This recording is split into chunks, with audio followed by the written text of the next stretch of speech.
உலகை எழுப்பும் ஞாயிறு அங்கே குடியிருப்பான். அவன் ஆனை முகத்தனின் அடியவர் மனத்தில் ஒளியாய் வந்து கொலுவிருப்பான்.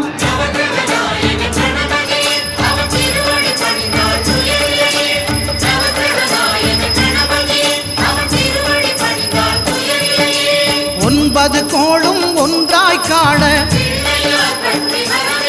அங்கு கற்பகம் என்னும் கடவுளின் மெய்யில்